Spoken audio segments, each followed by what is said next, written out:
Bismillahirrahmanirrahim. So now we are going to start with the seventh session of our CVS unit. We'll continue from the aortic regurgitation.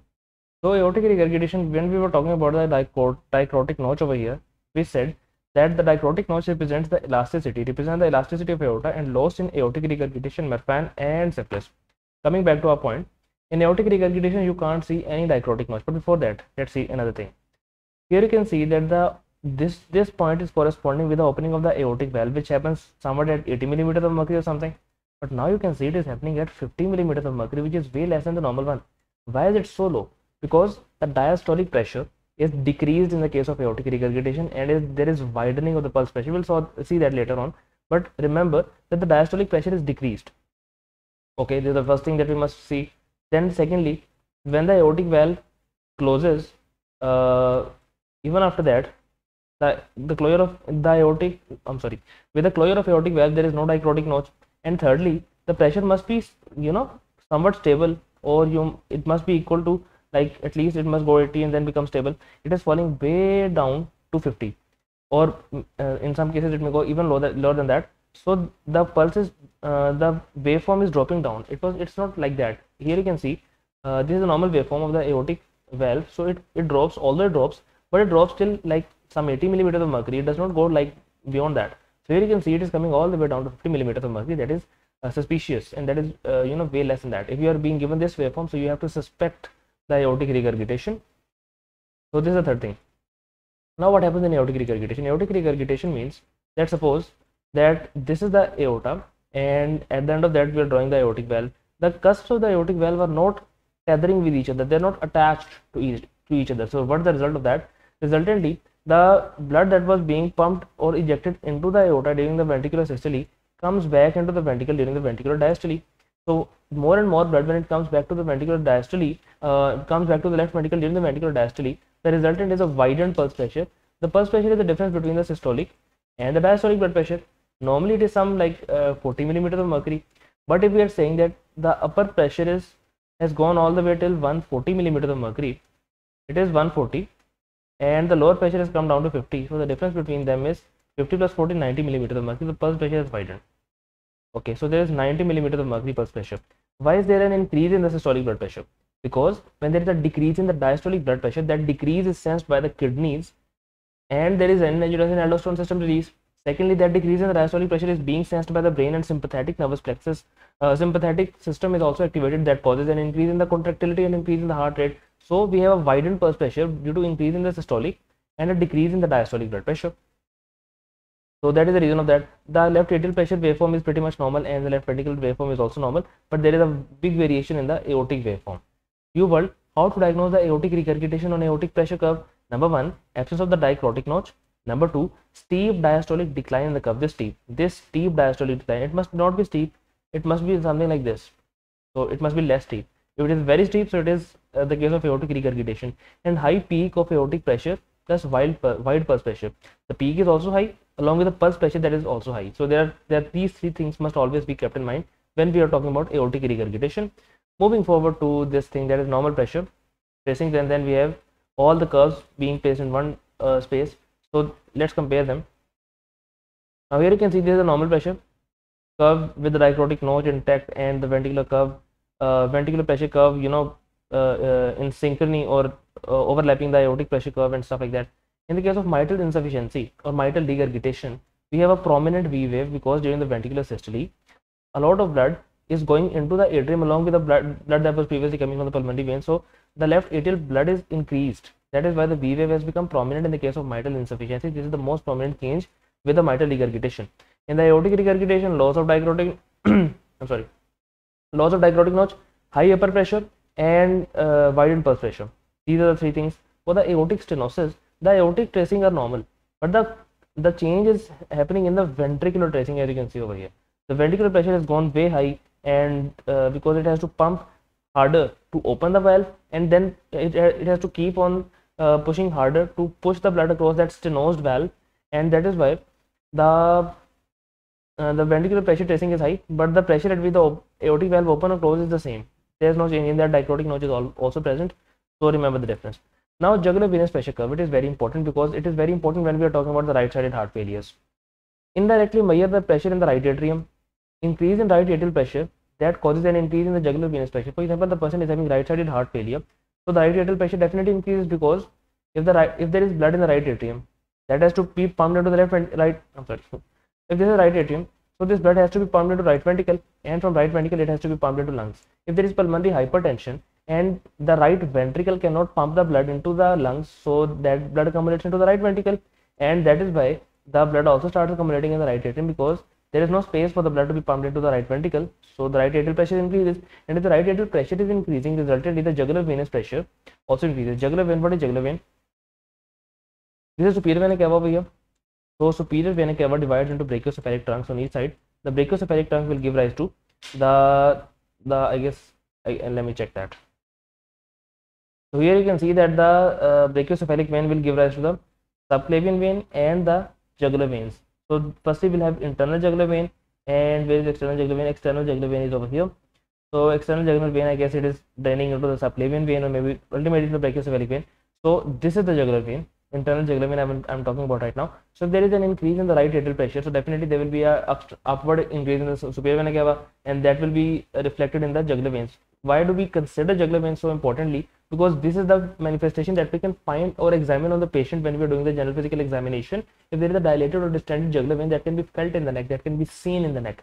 That is why we call it, we give it so much importance. Internal jugular vein. Causes are heart failure, fluid overload, constrictive pericarditis, and the cardiac tamponade. In these two conditions, the heart cannot pump easily, and these are the causes of diastolic heart failure, because the heart cannot expand. There is decreased end diastolic volume, and the heart cannot be filled properly, so the blood starts pooling into the superior vena cava and maybe into the jugular veins. So that is why we can find the increased jugular venous pressure. So this is the tracing of the jugular venous pressure waveform. So A is basically the right atrial contraction. When the right atrium contracts, we saw an A wave in the over here. It was over here. We saw an A wave in the atrial waveform as well. A similar A waveform is also felt in the jugular veins, because when the atria are contracting, the blood pressure or the pressure changes are felt in the jugular vein as well. So the A wave is corresponding with the atrial contraction. The C wave is the bulging of tricuspid valve during the right ventricular contraction. Okay, so it is also corresponding with the C wave of the atria over here. This is the C wave, and that is corresponding to the bulging of the mitral valve into the right atrium. Okay, so the C wave in the jugular vein is corresponding to the C wave of the atria over here. Then what is X wave? X wave is unique to the jugular vein. It is the right atrial relaxation. Now when the right atrium is relaxing, more and more blood can be pumped. Suppose let's draw it over here. Let's suppose this is the internal jugular vein. It is connected, and there's subclavian vein, and it is connected to the brachiocephalic vein, and then that becomes superior vena cava when the other brachiocephalic vein joins it, and superior vena cava is attached to this circle. I'm just drawing the right atrium. So that is attached to the right atrium.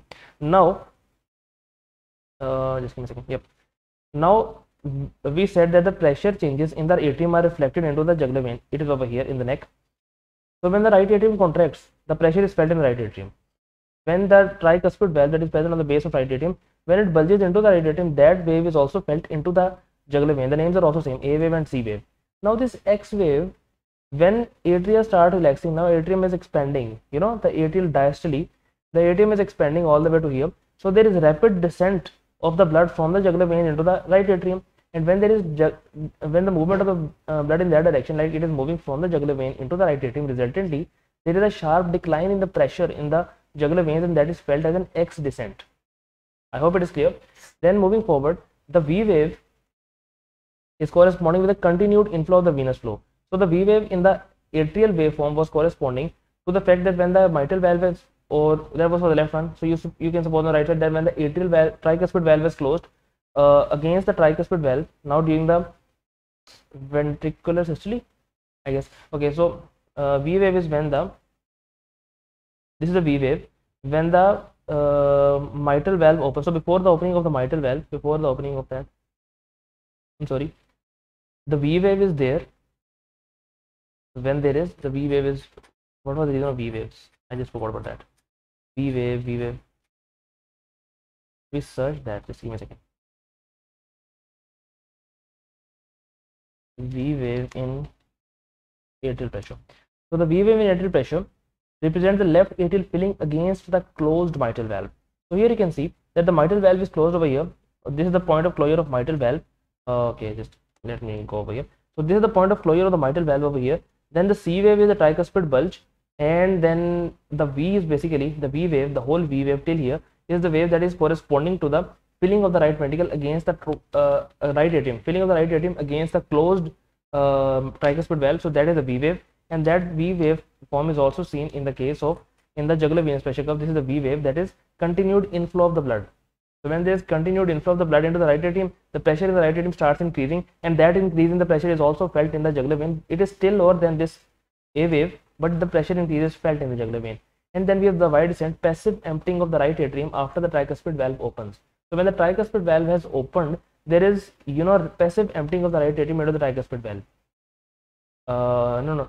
There is a passive emptying of the right atrium into the right ventricle, so that that descent can also be seen over here, that is Y descent. So there are A wave, C wave and V wave. These three waves are, you may say that these are due to the atrial movements, atrial contraction, atrial systole. This one is due to tricuspid bulging, and V wave is because of the passive filling of the blood into the right atrium that causes the increase in the pressure. So these are corresponding with the atrial waveforms. The two things that are specific to the jugular waveform are the X descent and the Y descent. X descent is seen when the atrial diastole is seen and the atria is relaxing and more blood is pumped into the atrium without causing any significant change in the pressure, or maybe the pressure is decreasing because the walls are expanding. But in the case of Y descent, we have passive emptying. So because the atria are now being emptied, so because of that, the passive emptying basically, not the contraction of the atria. We're not talking about a contraction. Opening of the tricuspid causes 80% of the blood to flow into the ventricle as passive emptying. So this is because of that. And when the atria starts contracting, so we find this. So there was a Y wave and then it contracted, so we got an A wave. So it goes like that. So we'll see this thing later on when we do the thing, when we do the cardiac tamponade and other stuff like that. There is some very particular changes in the jugular waveform in those conditions. So let's talk about A wave. A wave is the atrial contraction. Absent in the atrial fibrillation. If the atrial fibrillation is there, so the atria cannot contract and we will not find an A wave. Okay. So it is absent in the atrial fibrillation, no organized atrial contraction. Canon A wave is in AV dissociation. We can find a canon A wave in the AV dissociation, complete heart block, atria against closed tricuspid valve. So when the atria are contracting against a closed tricuspid valve, so we find a canon A wave. Okay, let's see that picture. Canon A wave. CANNON A. Yeah, canon A wave is looking like this. Like what?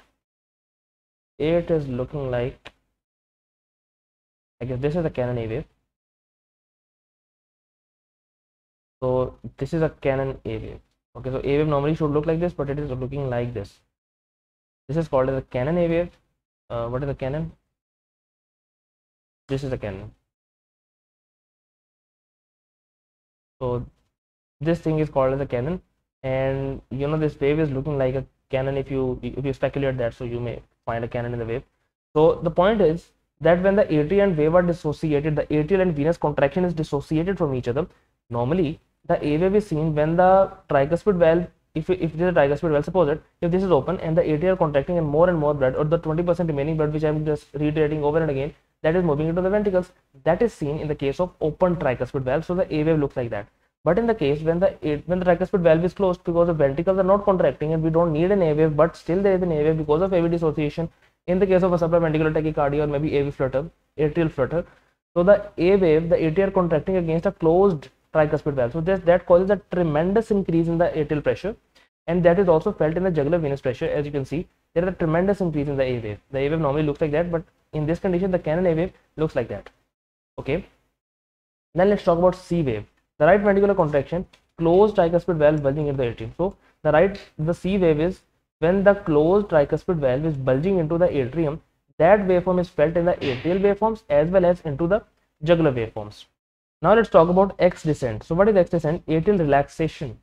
Okay, so atrial relaxation, there is an X in the relaxation, and downward displacement of the closed tricuspid valve during the ventricular contraction. So when there is ventricular contraction, when there is ventricular contraction, the atria are undergoing diastole, so atria are expanding. So that atrial relaxation and the downstream displacement of the closed tricuspid valve during the ventricular contraction, that is absent in the tricuspid regurgitation. So if there is tricuspid regurgitation, the X descent will not be seen. Why so? Because it is the X-ray descent is seen when the tricuspid valve is closed and the atria are relaxing when the ventricles are contracting. But if the tricuspid valve is not closed, it is open. So when the ventricles are contracting, there will be pressure coming into the atria, and this X descent will not be seen, it will move like that because the pressure is still coming, or it may be start moving upwards because the descent is there because of relaxation. And if there is no relaxation because of the venous ventricular blood entering the atria during the ventricular systole, so the X wave will not be present in the case of tricuspid regurgitation. Now let's talk about V wave. Increased right atrial pressure due to filling against the closed tricuspid valve. So that is, the V wave is normally the atrial wave that happens when the when the atria is filling by the blood coming from the superior vena cava and inferior vena cava against the closed tricuspid valve. That is going to give us a V wave. But giant V wave in the tricuspid regurgitation. So when there is tricuspid regurgitation, the blood is coming from the superior vena cava as well as from the right ventricle. So there is a massive V wave, or a giant V wave will be seen in the case of mitral regurgitation, tricuspid regurgitation. So then we'll talk about the Y descent. Y descent is over here, like this is the Y descent, this thing. Why is there a Y descent? The Y descent is right atrium emptying into the right ventricle, rapid deep descent in the Y descent in constrictive pericarditis. It is very important phenomena that in the case of constrictive pericarditis or the case of cardiac tamponade, we find rapid or a prominent or exaggerated Y descent. Let's see the reason of that on the Google, and that will come back, and I will try to explain as much as I could. So here you can see, in constrictive pericarditis, the underlying pericardium causes elevated atrial pressure and limits the ventricular filling to early diastolic period. The resultant brisk and enhanced early diastolic filling pressure filling produces a sharp and deep Y descent that is known as Frederick sign. Okay, so forget about Mr. Frederick, and now we'll talk about the rapid Y descent. So why is there a rapid Y descent? So here you can see that suppose there is a heart looking like this, and there's a pericardium that is surrounding that. So the pericardium that is surrounding that, there is an inflammation in that, and that inflammatory exudate is accumulating over here, or that is the case of constrictive pericarditis, or maybe the pericarditis. The pericardium around that has stenosed, and that does not allow the heart to expand. Now when the heart cannot expand, resultantly there is an increase in pressure, right? Because when the heart is being compressed from outside, from the pericardial fluid is compressing on the heart, so there will be increase in pressure in all the four chambers. Since we are talking about the right side of the heart, so we'll talk about the dynamics of the right side of the heart in the constrictive pericarditis. Constrictive pericarditis is a prototype. It is just a hallmark condition, or I'm just taking it as an example of any kind of condition that is compressing the heart from outside, like from the pericardium. For example, it can be cardiac tamponade, it can be pericardial effusion, or it can be anything else like that. So in the case of constrictive pericarditis, the right atrial pressure is increasing. So the very first equation is the increase in pressure on the right atrium, very first thing. Secondly, the right ventricle cannot expand when during diastole. The expansion when the right ventricle is supposed to expand during the diastole, it is not going to expand, and resultantly all the maximum amount of blood is to be pushed into the right ventricle during the early phase of diastole, right? The early phase of diastole is this one, when we have this thing that we call the rapid filling phase. This rapid inflow phase, the total diastole is limited all the way from here to down to here. So that is the rapid give me a second. Yeah, that is the rapid inflow stage. So in the diastolic phase, or rapid inflow stage, or maybe even the diastasis, but think of it that the right atrial pressure is increased and the diastolic duration is decreased, right? Decreased duration of diastole, and the maximum amount of blood is to be pumped into the right ventricle in this limited amount of time. So what happens is, due to the right atrial pressure, increase in right atrial pressure, when the tricuspid valve opens, increase or excessive amount of blood goes into the right ventricle because of the increased atrial pressure. And secondly, when the right ventricle has very small duration of the diastole, there is a lesser filling. The lesser filling will cause lesser blood going to the lungs and ultimately decreased cardiac output. That decreased cardiac output will activate a sympathetic nervous system, which will cause an activation of that will cause increased inotropy. So the contractility will enhance, right, to maintain the cardiac output. Now to maintain the cardiac output, since we have increased contractility or increased inotropy, resultantly the right ventricle is contracting at a very higher rate, right? So the end systolic volume in the right ventricle will be low. There is a decreased end systolic volume. So whenever the right ventricle will expand, so the decreased end systolic volume in the right ventricle. So this is the condition of the right ventricle after systole. So whenever it expands to a limited extent, it tries to suck the blood from the right atrium into the right ventricle, right? There is a suction force that is created, the negative pressure is created in the right ventricle whenever the right ventricle starts expanding. So due to that expansion force, that sucking force, that vacuum that is being created inside the right ventricle, because of maximum amount of the blood that is being pumped into the pulmonary circulation, there is a vacuum that has been created into the right ventricle. On top of that, the right atrial pressure is also increased. All of that scenario is going to cause a rapid Y descent, like an exaggerated Y descent. The Y descent goes all the way like over here.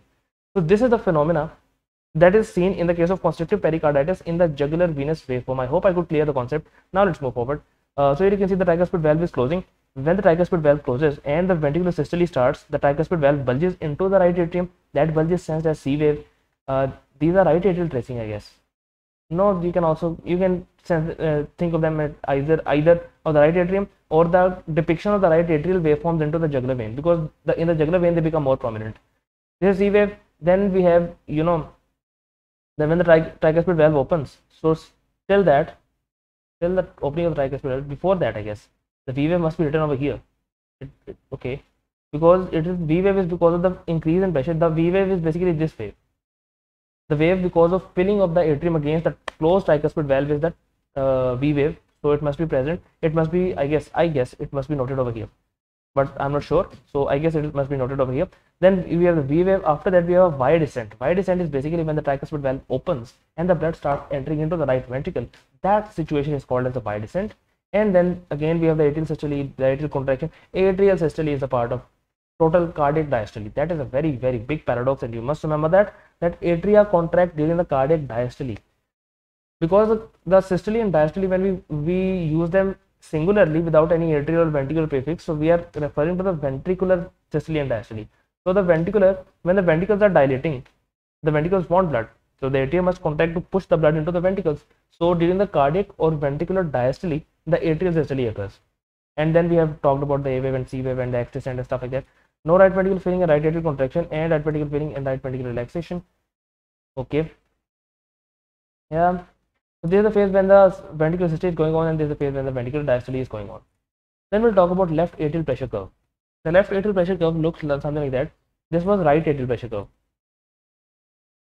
The left atrial pressure curve is maybe similar or different from that. I can't see a difference. It is like pretty much similar to that.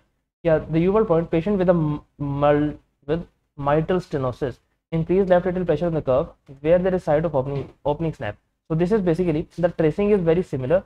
Here you saw the left atrial pressure. This was left atrial pressure tracing. The tracing which we saw over here was left atrial pressure. It had A wave, C wave, V wave. The same findings are also present on the right side, which we discussed right now. The only difference that comes between the right and left atrium is the pressure. The pressure on the right side is lower in comparison to the left side, and same is true for the ventricular curve. This curve can also be taken for the ventricles, right? This curve can also be depicted for the right ventricle, but the pressure tracing will be way lower than this one. The pressure tracing will be less, and there will no aortic valve over there. So let's come to the point. Here we were talking about a patient who has mitral stenosis and the left atrial pressure curve has exaggerated or increased. So there is a difference in that. So they're talking about the opening snap. In the case of mitral stenosis, the opening snap is heard in the diastolic phase, right? Yes, because there is opening snap, and after that there is diastolic rumble. So the point C is depicting, this is the point C. This is the point C. Okay, so the diastole started from here. Like this is the point from the advent of diastole till here. This is the diastole, and the opening snap is in the early diastole shortly after the aortic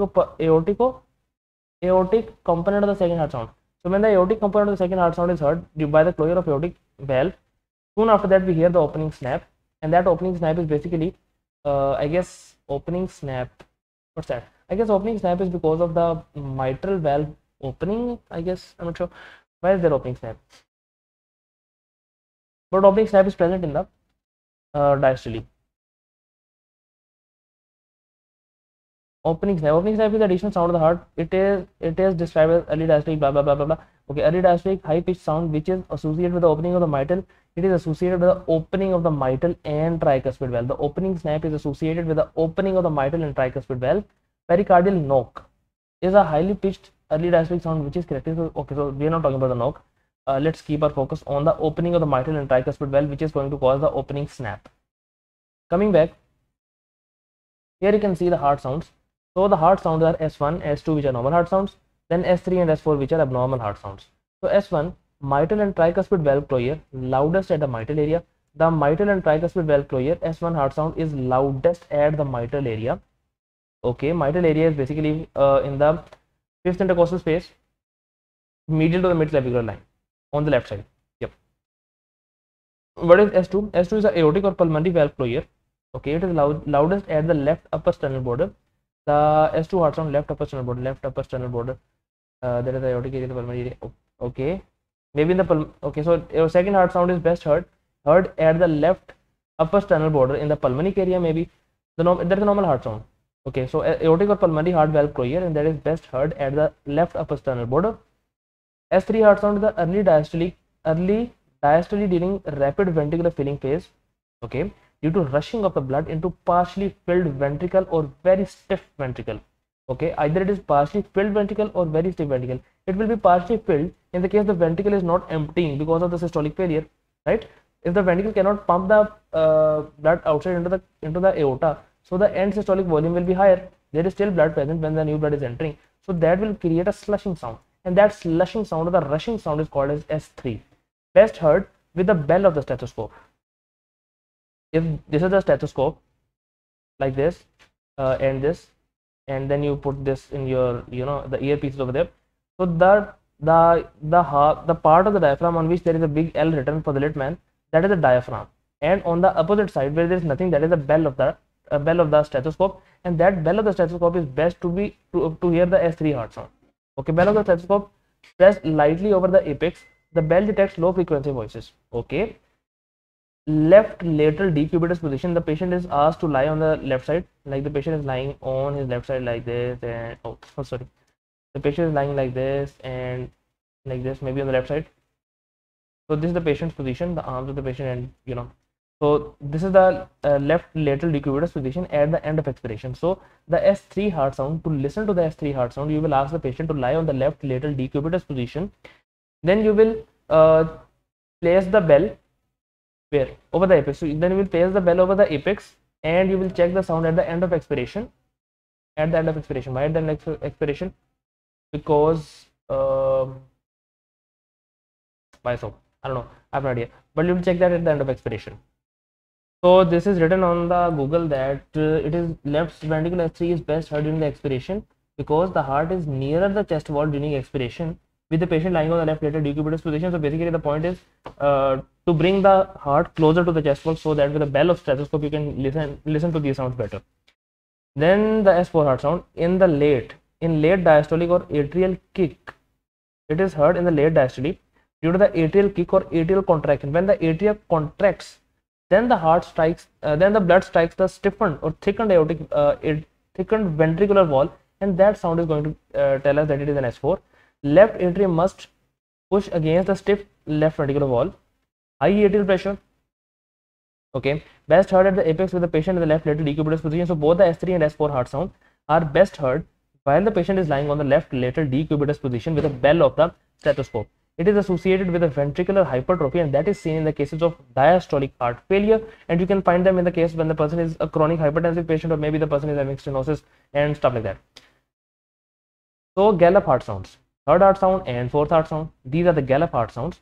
The S3 gallop, let me zoom it in. Yeah, now we can see it better. So the ventricular sound after the S2, so immediately after S2 you can find the S3 early in the diastole during the phase of rapid filling, heard during the passive filling, rapid passive filling of the ventricles in the diastole, sudden cessation of the filling as ventricle reaches its elastic limit, normal age less than 40 and pregnancy, abnormal associated conditions, systolic heart failure, mitral regurgitation and high output states. Fourth heart sound, atrial gallop before S1, heard immediately after the atrial contraction as the blood is forced into stiff ventricle. It is heard immediately after the atrial contraction as the blood is forced into a stiff ventricle. Healthy older adults, okay, and the younger adults, children, and diastolic dysfunction, for example, the left ventricular hypertrophy. So it is seen in the younger adults normally in the children. So basically, S4 heart sound is normal for the younger adults and the children, but it is not normal in the older adults. Diastolic dysfunction or left ventricular hypertrophy. So you see, The S3 heart sound is seen in the systolic heart failure, and this one, what is that? The fourth heart sound, S4 gallop, is seen in the case of diastolic heart failure. For example, left ventricular hypertrophy. Okay, that's a good feature. Okay, I'm sorry. So moving forward, there is a USMLE RX point that in aortic stenosis, increased isovolumic contraction. In aortic stenosis, there is increased isovolumic contraction phase due to the increased pressure to open the stenotic valve. So isovolumic contraction phase, let's come back to the picture. This is the isovolumic contraction. Like isovolumic contraction is the contraction of the ventricle from the closure of mitral valve to the opening of the aortic valve. So if the aortic valve is stenosed, in that case the isovolumic contraction phase is elongated or enhanced, because the ventricle have to push themselves harder to reach the bare minimum level to open the aortic valve. So in the aortic stenosis, the isovolumic contraction phase is enhanced due to the increased pressure to open the stenotic valve. Okay, now moving forward to splitting. So this is a very, very important concept. There are different types of splitting. Normal splitting, which is present in us right now in the physiologic states. Then we have a wide splitting. Then there is something that we call fixed splitting. Then we have paradoxical splitting. So what is the concept of splitting? Let's talk about that. In the normal splitting, inspiration. When we inspire, there is drop in the intrathoracic pressure, increased venous return, increased right ventricular filling, increased right ventricular stroke, and increased right ventricular ejection time, delayed closure of the pulmonic valve, decreased pulmonic impedance, increased capacity of the pulmonic circulation also occurs during the inspiration, which contributes to the delayed closure of the pulmonic valve. So what is the point of this thing? Here we have the S1 heart sound, which is heard when there is closure of the mitral and the tricuspid valve, right? That is the S1 heart sound. So forget about this one. This is S2 heart sound. These two together are called S2 heart sounds, and the S2 heart sound is due to the closure of aortic and the pulmonary valves. So if we remember that, I can't draw it like Dr. Najeeb, like he drew it like that. This is the right heart, and here we have the left heart, something like that, and the pulmonary artery is coming out of the right heart, and the aorta is coming out of the left heart, looking like this, and like this. Okay, so very bad diagram. This is the atrium, right atrium, and there we have the right ventricle, and then the left ventricle and left atrium, right side and left side. So the point here I want to highlight is that whenever there is closure of these valves, the mitral and aortic valve, we have S1 heart sound. So okay, we're done with that. In the S2 heart sound, there are two big vessels, like the big pulmonary artery and the aorta, like the biggest vein and the biggest artery, and they have semilunar valves inside them. There are three cusps there, but I can't draw the third one because that would be a three-dimensional diagram. So there are semilunar valves inside them. So it is the closure of these valves that occur simultaneously when we are expiring, pretty much simultaneously, and there is a split in that, like the S2 heart sound split into A2 and P2 during inspiration. That is the normal thing. Why so? Because when we are inspiring, the thorax is expanding. You know, the rib cage is moving forward and the diaphragm is moving downward. So the pressure that was there on the superior vena cava in the mediastinum, that decreases, and resultantly when everything is expanding, the blood from the superior vena cava rushes into the right atrium. When it is going to the right atrium, from the right atrium it can go into the right ventricle, as depicted over here. From right atrium it is entering the right ventricle, and increased right ventricular filling will be there. Then the right ventricle will pump ample amount of blood into the pulmonary artery. So when increased amount of blood is moving in the pulmonary artery, increased amount of blood is being pushed into the pulmonary artery during inspiration, so it will take longer for the pulmonary valve to close because it needs to get more amount of blood from the right ventricle. First thing. Secondly, during inspiration, when the lungs are expanding, so you know that lungs are expanding like this. So when the lungs are expanding, let's make one lung. Lungs are expanding and lungs are connected to the left atrium. When the lungs are expanding, they are containing more and more blood, and the return of the blood to the left atrium is decreased, right? So during inspiration, the return of blood to the left atrium is decreased, so there is decreased left ventricular filling, and that decreased left ventricular filling will cause a decreased aortic blood flow, and the aortic valve will close sooner in comparison to the pulmonic valve, which is receiving somewhat greater amount of the blood. So that, listen, that quantity of the blood I'm talking about is very small, so it is not going to cause any difference in the physiology of the human being.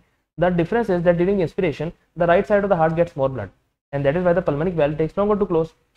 And during inspiration, the left heart is decreasing lesser amount of blood, so the aortic valve closes early onwards. So here you can see that the A2 sounds come before the P2 sound, and the A2 sound is on its place, but the P2 sound has moved forward because there is slight delay in the closure of the pulmonic valve. So there is normal splitting that we hear on the on auscultation of the on the precordial examination of the person who is pretty much normal, who is like very normal.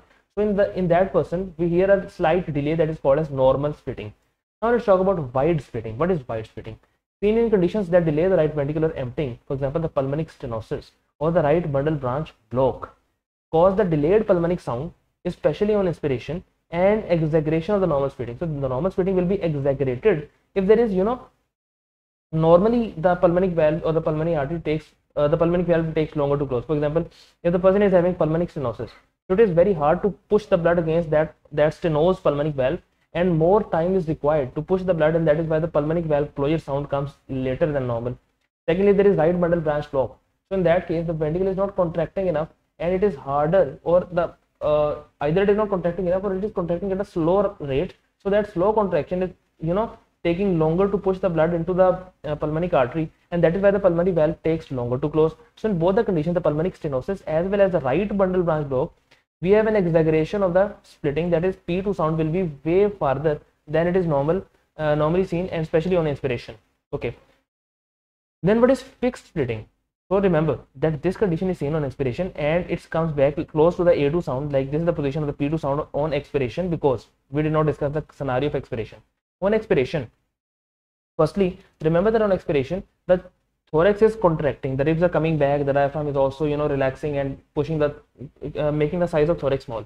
This compression forces from the external ribs and diaphragm will cause a compression on the mediastinum as well, and the superior vena cava and inferior vena cava are present inside the mediastinum. Resultantly, there is decreased flow of the blood into the right side of the heart. Got it? So when there is decreased filling of the right atrium, resultantly there is decreased filling of the right ventricle, and ultimately there is decreased filling of the pulmonic artery as well. Okay, got it. So what about the left heart? In the left heart, during expiration, the lungs are becoming smaller, like the lungs which were like this big during expiration, now they are becoming smaller. When they become small, they squeeze the blood vessels which are present inside them, and they try to empty themselves more and more into the left atrium. So there is increased left atrial filling in the expiration, and increased right ventricular filling. Increased left atrial filling and increased left ventricular filling, and ultimately there will be increased blood flow across the aorta. So the aortic, you may say that the aortic valve takes longer to close. So the pulmonic valve takes shorter duration, shorter time, and the aortic valve takes a bit longer. So both of them approximate each other, and the S2 sound becomes one. So there is no splitting in the case of expiration. In the fixed splitting, it is heard in the ASD. So fixed splitting, as the name indicates, there is no change in the splitting with either expiration or inspiration. There is no change. Splitting will be there in both expiration and inspiration. So it is heard in the ASD. ASD is left to right shunt. Increased right atrial and right ventricular volume, increased flow through the pulmonic valve, such that regardless of breath, pulmonic valve. Okay. So the very first thing we discussed that when we were talking about ASDs. So let's discuss that once again. So what is the problem with the heart having the atrial septal defect? Suppose that it is a heart. Actually, I find it very fascinating that this picture, that is a hypothetical picture, it can be used very efficiently in explaining scientific knowledge. So if this is the heart, and here we have two atria and two ventricles, and there the atrial septum present between them. In the case of atrial septum, what is the problem? Why is there a murmur? The murmur is not because of the flow of the blood from the left side of the heart to the right side of the heart. Murmur is there because there is an increased amount of the blood from the left atrium to the right atrium, from the right atrium to the right ventricle via the tricuspid valve, and from the tricuspid valve and from the right ventricle into the pulmonic valve. So when there is increased amount of the blood flow across the pulmonary artery becomes irritable. That is the flow resistance offered by the pulmonary artery that is creating a murmur, and that murmur is a hollow systolic murmur. Is it a hollow systolic murmur? I think it is a hollow systolic murmur. ASD murmur. Let me check that. I guess it is a hollow systolic murmur. ASD murmur. ASD murmur is it is a swishing sound. Okay, what is the type? ASD murmur is okay. What kind of murmur is heard in the ASD? a soft mid-systolic murmur. It's not a hollow systolic, it is a mid-systolic murmur at the upper left sternal border with a wide and fixed splitting. So wide and fixed splitting is the buzzword for the aortic murmur. Along with that, you must remember that soft mid-systolic murmur at the upper sternal border. So it is the upper left sternal border where we find the ASD, and it is mid-systolic murmur. It is not pansystolic. The pansystolic murmur is the VSD. For the ASD, it is mid-systolic murmur or mid-systolic murmur with a wide fixed splitting. So why is there wide fixed splitting? Because the movement of the blood from the left atrium to right atrium is continuous, because always the left side of the heart is having higher pressure than comparison to the right side of the heart. For example, in the right atrium, we see that there is 0 to 5 millimeters of mercury pressure, as we saw in those confusing cardiac output and venous return curves. And the pressure in the left atrium, it is always some like 25 millimeters of mercury, 25 or so. Yeah, that is 25 millimeters of mercury. So either in systole, either in inspiration or expiration, the blood is continuously flowing from the left side of the heart to the right side of the heart and to the pulmonic circulation. So due to this thing, the pulmonary valve will always close later in comparison to the aortic valve, and there is no difference with even the difference is not seen with the inspiration and expiration. That is why it is called as wide and fixed splitting. So it is heard in the ASD. ASD is left to right shunt. Okay, so ASD is basically a left to right shunt, and remember, it is a non-cyanotic heart, congenital heart malformation. Increased right atrial and right ventricular volumes increase flow through the pulmonic valve such that regardless of breath, pulmonic closure is greatly delayed. Now, what is paradoxical splitting? Throughout the course, throughout these all three splits, we were talking about firstly we have A2 sound, then P2 sound. If there is a paradoxical split, that the A2 sound comes after the P2 sound, that is called as a paradoxical splitting. It is heard in conditions that delay the aortic valve closure. For example, the aortic stenosis or the left bundle branch block. That is very important. We saw it here. That for the wide normal splitting, we were finding the condition like pulmonic stenosis and right bundle branch block. But what if we have aortic stenosis or left bundle branch block? In that condition, there is a paradoxical split, because the aortic valve closure will take way longer than the pulmonic valve, and the A2 sound is heard after the P2 sound. Normal order of the valve closure is reversed so that the P2 sound occurs before the delayed A2. There is nothing wrong with the P2 sound, it is normal. Like there is normal splitting as well. The P2 sound is in all its innocence moving towards the A2, but the A2 sound is so delayed that it comes after the P2. Therefore, on inspiration, the P2 sound closes on inspiration, the P2 sound closes later and moves closer to A2, thereby the paradoxical elimination of the split. That is such an important point, that firstly we find paradoxical splitting, like the P2 sound is before the A2 sound. That is also heard on expiration, because when we inspire, the P2 sound starts moving towards the A2 sound, and we have a paradoxical elimination of splitting during inspiration. Although inspiration causes splitting, right? But in this case, in the paradoxical split, we have paradoxical elimination of split during the usually heard in expiration. No. This is normal delay that is found in the inspiration, right? Okay, so therefore on inspiration, the P2 moves closer to A2, and there is paradoxical elimination of the split. The split is heard on expiration. Okay, that is very important. Now we are hearing a split, like if you are a cardiologist or a pro auscultator, because normally I have auscultated like how many chests, maybe 10 chests till date and I could never find any difference between the S1, S2, S3, S4. There was nothing audible. There was a lot of audible things, but nothing could be differentiated. So if you are a pro auscultator or if you are a cardiologist, so you can hear the sound and you can determine that there is a split between the S2. Okay, so how to differentiate it as either right bundle branch block or left bundle branch block? So if there is right bundle branch block, so there will be wide splitting on inspiration, and that will be heard best when the person is inspiring. You will ask the patient to inspire, and if the split is exaggerated or retained, there is a problem with the pulmonic valve, there is a problem with the right side of the heart, or the right bundle branch block, or there is pulmonic stenosis or stuff like that. Something is wrong on the right side. But when you ask the patient to inspire and the split is gone, so then you have to understand that the problem is with the left side of the heart. The problem is with the aortic valve. There is some aortic stenosis or maybe left bundle branch block. So you must remember this thing. This is a very beautiful analogy, and you must remember this thing. Moving forward, these are the auscultatory areas as depicted in the first aid, and I guess we'll also find some pictures from the auscultatory areas on the, or maybe we saw that, I don't remember. Auscultation of the heart.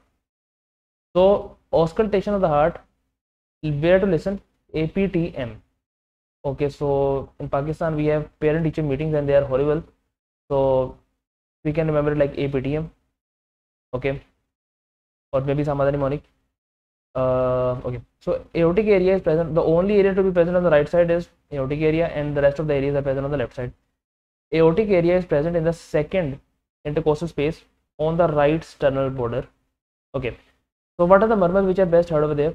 Aortic stenosis. This is aortic area. So the systolic and diastolic murmurs of aorta concerned with the aortic valve can be best heard over there. So aortic stenosis, flow murmur, physiologic murmur, okay, and the aortic valve sclerosis. Is there a difference? Aortic stenosis and aortic valve sclerosis, that can be heard on the aortic area over here. So aortic stenosis and aortic valve sclerosis, what is the difference between them? Aortic valve sclerosis. So aortic valve sclerosis is defined as the calcification and thickening of the trileaflet aortic valve in the absence of obstruction of ventricular outflow. So basically, sclerosis is a physiological condition associated with the aging that when the person is aging, like in the 6th or 7th decade or maybe the 8th decade, yeah, in the 8th decade of life, the aortic valve starts calcifying itself. That calcification is called as sclerosing. That aortic valve may be functioning normally, there is no stenosis, but sclerosis is there. So this is hardening of the aortic valve, that is called sclerosis. So the murmur of aortic valve sclerosis and aortic stenosis, these two murmurs can be best heard in the aortic area along with the flow murmur, that is a physiologic murmur. Then let's move to the pulmonic area. So we'll talk, so this area is also called as A1 area, and the left sternal border is A2 area, but we'll talk about that later. The pulmonic area is corresponding to the pulmonic valve. So the pulmonic stenosis, the systolic ejection murmur, is the pulmonic stenosis, the atrial septal defect as we depicted in the ASD, that it is best heard on the left sternal border, and the flow murmur. So these murmurs, the pulmonic stenosis and the atrial septal defect, because the atrial septal defect and the atrial septal defect, the problem, the downstream problem is with the pulmonic valve. In the ASD, the problem is with the pulmonic valve. The pulmonic valve is feeling like if it is stenosed. So the proper pulmonic stenosis and the ASD murmur is best heard on the pulmonic area. Okay, so what is tricuspid area? The tricuspid area is present over here. Tricuspid area is the hollow systolic murmur. It is the area where we can hear the tricuspid regurgitation and the ventricular septal defect. Okay, ventricular septal defect and the tricuspid regurgitation can be felt over here. Okay. Then the diastolic murmur in the tricuspid area is the tricuspid stenosis. So the tricuspid regurgitation is the systolic or hollow systolic murmur, and tricuspid stenosis is the diastolic murmur. Both of them are heard on the tricuspid area.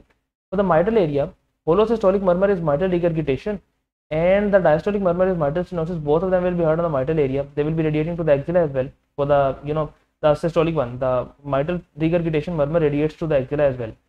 The systolic murmur is mitral valve collapse, that is also heard in this area. Now let's talk about the A2 area, that is in the third intercostal space on the left side. The diastolic murmur is aortic regurgitation and the pulmonic regurgitation, and the systolic murmur is hypertrophic cardiomyopathy. So it is like, no matter how many mnemonics you make for that, at the end of the day you have to remember everything out of that. So remember this thing, and then remember the murmurs, like their corresponding murmurs, because if it is aortic area, so you can find the aortic stenosis over there, right? And aortic valve sclerosis. On the left side, it is A2 area, so you can find the diastolic murmur like aortic regurgitation and even the hypertrophic cardiomyopathy. Pulmonic area also makes sense because both of them are pulmonic stenosis murmurs. The tricuspid area makes sense because tricuspid regurgitation and stenosis is over there along with the ventricular septal defect. And for the mitral area, mitral regurgitation and stenosis are there along with the mitral valve collapse. But make some analogy for yourself so that you can digest these things. Okay. Then bedside maneuver. And what is the effect of that? When we ask the patient to inspire, we have seen that inspiration will increase the blood flow to the right side of the heart. There will be increased venous return to the right atrium and increased intensity of the right heart murmur. So these two areas, the pulmonic and the tricuspid area, these are the areas where we hear the right sided murmurs, and the aortic and the mitral area, these are the areas to listen the left sided murmurs. Okay, so when we ask the patient to inspire, so we will auscultate in these two areas to check for the right sided murmurs. The hand grip will increase the afterload because when we are doing the hand grip maneuver, we are causing the constriction of the blood vessels, and that constriction will cause increased total peripheral resistance, increased intensity of the mitral regurgitation, okay, the atrial regurgitation and the ventricular septal defect murmurs. When there is increased afterload, so the left sided murmurs, they have exaggerated because the ventricles have to push harder against the valves, like in the mitral regurgitation as well as the aortic regurgitation of the VSD murmurs. Decreased hypertrophic cardiomyopathy, Because the problem in hypertrophic cardiomyopathy is that the blood is flowing through the obstructed pathway. If we have obstructed the flow of blood, we are not allowing the blood to flow because there is increased total peripheral resistance, increased afterload, so blood flow has decreased. So whenever there is a decreased blood flow, the murmur of the hypertrophic cardiomyopathy will be decreased, and the aortic stenosis murmur are also decreased. Because the aortic stenosis murmur, the problem is that when the blood is flowing through the stenosed valve, that is causing the murmur. So if the flow is decreased, so resultant in the aortic stenosis murmur will also decrease. Mitral valve prolapse, later onset of click murmur. So if we cause the hand grip, the click that is found in the mitral valve prolapse, that will become later, that will become closer to the S2 heart sound. Okay, Valsalva phase 2 standing up. Okay, so Valsalva phase 2 or standing up will decrease the preload. There is decreased intensity of the most of the murmur, including the aortic stenosis with the Valsalva, increased intensity of hypertrophic cardiomyopathy and murmur. I'm sorry, I actually gave the wrong explanation for that. I'm really sorry. So when we do the hand grip maneuver, the flow is increased, the outflow is basically increased. The heart has to pump harder against the obstruction. So in the hypertrophic cardiomyopathy, when the heart is pumping harder, so resultantly the obstruction that is created by the hypertrophic cardiomyopathy, the septum which is coming close to the opening of the aortic valve, if the flow is very fast or very harder, so this obstruction is decreased, and that decrease in the obstruction will cause a decrease in the murmur as well. And same goes for the aortic stenosis. Like when the aortic stenosis is there and we are pumping harder, so the more and more blood is flowing, and that will create an opening in the aortic stenosis. It will open the aortic valve more efficiently, and then the murmur intensity will decrease. I'm sorry for the wrong explanation. This is the right one. So in the Valsalva maneuver, when the flow is decreased, the decrease in the flow will increase the intensity of hypertrophic cardiomyopathy, because of the decrease in the flow intensifies the hypertrophic cardiomyopathy murmur. And for the mitral valve prolapse, there is early onset of the click, like the click will move closer to the S1 heart sound. If you do the rapid squatting, that is increased venous return, increased preload and increased afterload, there will be decreased intensity of hypertrophic cardiomyopathy again, because the flow has increased in the case of squatting by increased venous return, increased preload, increased afterload and increased cardiac output as well. So the intensity of hypertrophic cardiomyopathy is decreasing. Increased intensity of aortic stenosis, mitral regurgitation and VSD murmurs. ASD murmur, the mitral regurgitation murmur and the VSD murmurs are increased in intensity by doing rapid squatting.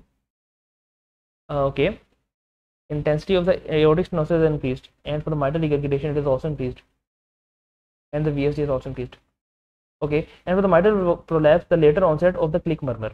There is the later onset of click murmur, that is the mitral valve prolapse by rapid squatting will move toward the S2 heart sound. So it is very, very highly recommended for you to listen to the sketchy pathology. I will try to make the sketchy pathology videos as well in Urdu or Hindi if I got the time for that. But otherwise, you are supposed to go to check out the sketchy mnemonics. They are wonderful for these things. I tried to explain them as much as I could. I was stumbling over there, but all of these things make sense once you understand the mechanisms. Or if you don't want to make sense out of that, so go and check the sketchy mnemonics. They are wonderful. And pardon me if I'm saying anything wrong, and if there is a mistake, please correct me in the comment section, because there will be a lot of mistake. It is my because it's not a lecture something, it is like a reading sessions where we are reading together. Systolic heart sound include the murmurs of aortic and pulmonic stenosis.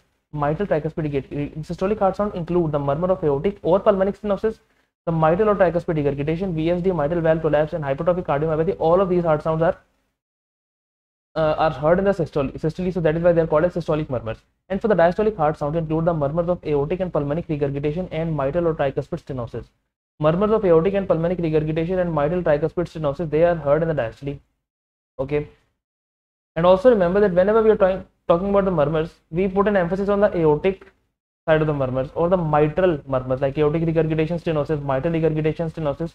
But you must remember that these stenosis, aortic or mitral regurgitation, suppose if I'm talking about aortic stenosis, so it has a crescendo decrescendo murmur. Same is true for the pulmonic stenosis.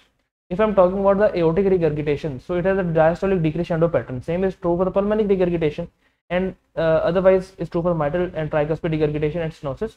So the right-sided murmur are similar in pattern to their left-sided counterparts.